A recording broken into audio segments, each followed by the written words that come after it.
গাছে ছাই দিলে কি হয় এবং তার ব্যবহারের বিধিনির্দেশগুলো আলোচনা করব। গাছের পাতার মধ্যে যে পত্রঙ্গ থাকে যার মাধ্যমে গাছ সূর্যালো গ্রহণ করে এবং সালোক সংশ্লেষণ প্রক্রিয়া সম্পন্ন করে। গাছটাকে ছাই দিয়ে ভালো করে ধুয়ে দিতে হবে। ছাই কিন্তু শুধু কীটনাশক হিসেবে কাজ করে না, পটাশেরও কাজ করে।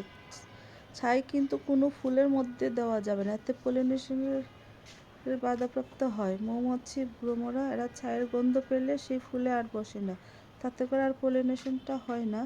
এতে করে আমাদের ফুলগুলো নষ্ট হয়ে যাবে, আমরা তাতে করে ভালো ফল পাবো না। কোনো ফলের ফুলের মধ্যে ছাই দেওয়া যাবে না। আমরা যখন মাটি তৈরি করব তার সাথে 10% ছাই মিশিয়ে দিব। এটা দিলে যে সুবিধা হবে, ছাইয়ের মধ্যে পটাশ থাকে।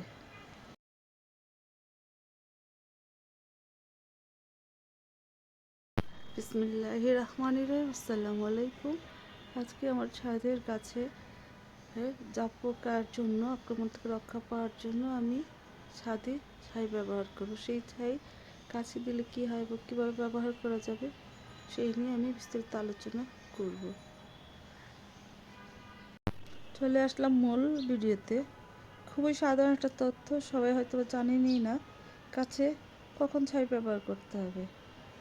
ছাই সকালে ব্যবহার করতে হবে, কারণ গাছের মধ্যে যখন শিশিরের একটা লেয়ার থাকে, লেয়ার পরে থাকে, আমরা তখনই ছাই দেবো যেন গাছের পাতার মধ্যে আটকে থাকে, এবং সেই কারণেই দেই।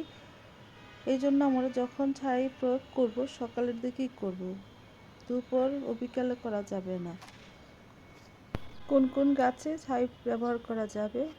বাগানের প্রত্যেকটা গাছে ছাই ব্যবহার করা যাবে। ছাই যে কী উপকার সেটা একমাত্র জানেন যারা জৈবভাবে চাষ করেন, শুধু তারাই জানেন।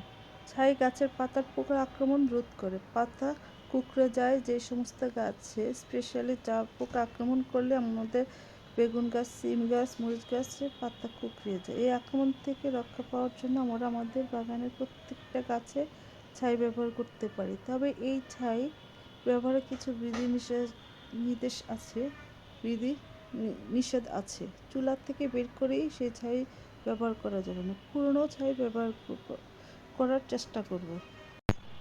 ছাই আমরা নিজেরাই তৈরি করতে পারি। ছাদে যারা চাষ করেন তারা ডাল পুড়িয়ে ছাই তৈরি করা যায়।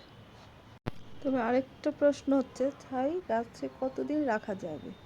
3 দিন রাখা যাবে, বেশি দিন রাখা যাবে না। আজকে দিলে 3 দিন পরে পানি দিয়ে ধুয়ে দিতে হবে, সম্পূর্ণ ছাই ধুয়ে দিতে হবে। 3 দিন পরে যদি ধুয়ে না দিই তাতে করে সমস্যা হবে। গাছের পাতার মধ্যে পত্রঙ্গ থাকে যার মাধ্যমে গাছ সূর্যের আলো থেকে খাদ্য গ্রহণ করে, এবং ছাইয়ের জন্য যদি সালোক সংশ্লেষণ প্রক্রিয়া বাধাগ্রস্ত হয় তাহলেই এই গাছ পর্যাপ্ত খাবার গ্রহণ করতে পারবে না। এই জন্য সম্পূর্ণ গাছটাকে ভালো করে ধুয়ে দিতে হবে। গাছের পাতার মধ্যে দিতে গেলে কিছু গোড়ার দিকেও পড়ে, তখন গাছের নিচের যে ছাইগুলো মাটির সাথে মিশিয়ে দিতে হবে।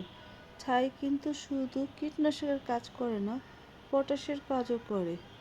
সপ্তাহে আমরা একবার গাছে ছাই দেবে। ফুলের মধ্যে কখনো ছাই দেওয়া যাবে না, তাতে করে পলিনেশন বাধা হবে। আমি এই ফুলটাকে বাঁচিয়ে রেখে ছাই দিয়েছি ফুলের মধ্যে না যায়, তাতে করে আর পলিনেশন হবে না। যদি ফুলের মধ্যে থাকে, আমি ফুলের বাইরে দিয়েছি। এই যে আমি ছাই দিচ্ছি, আমার এই যে টবের মধ্যেও পড়েছে, মাটির মধ্যেও আমি সেটাকে মাটির সাথে মিশিয়ে দিব, যেন মাটির সাথে মিশিয়ে সেটা পটাশের কাজ করে, এবং পাতার থাকলে সেটা কীটনাশকের কাজ করে। এবং প্রত্যেকটা গাছের পাতাও দিতে যে আমার নিচে পড়েছে, আমি সেই নিচের মাটির সাথে আমি সেই ছাইটাকে মিশিয়ে দিয়েছি।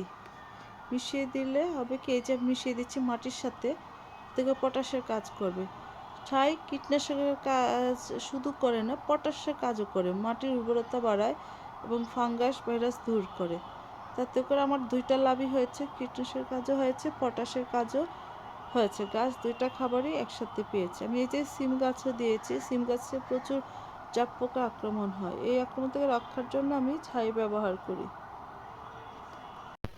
আমরা গাছ লাগানোর সময় যে মাটি তৈরি করি, সে মাটির সাথে আমরা ছাই ব্যবহার করতে পারি। তবে বেশি দেওয়া যাবে না। আমরা যতটুকু মাটি তৈরি করব তার 10 ভাগ ছাই দিব। এই যে আমি আগে গোবর ছিল সেটাকে আগে মিশিয়ে নিলাম, মিশিয়ে এখন আমি 10 ভাগ ছাই দিচ্ছি। এটা দিলে যে সুবিধা হবে, ছাইয়ের মধ্যে যেরকম পটাশ থাকে অন্যদিকে মাটিটাকে ঝুরঝুরে রাখবে। আমরা যেখানে গাছ লাগাবো মাটির ড্রেনেজ সিস্টেমটাকেও ভালো রাখবে, অত্যন্ত ভালো রাখবে। পাশাপাশি যে ছাই মাটিকে সুন্দর রাখে, মাটির বিভিন্ন পোকামাকড়কে দূরে রাখে। মোট কথা ছাই মাটির ফাঙ্গাস ভাইরাস মুক্ত করে, গাছের জন্য খুবই উপকারী। ছাইয়ের ব্যবহারে বিধি নির্দেশ আলোচনা করা হলো। যদি ভালো লেগে থাকে লাইক করে সাবস্ক্রাইব করে পাশে থাকবেন। Thank you for watching.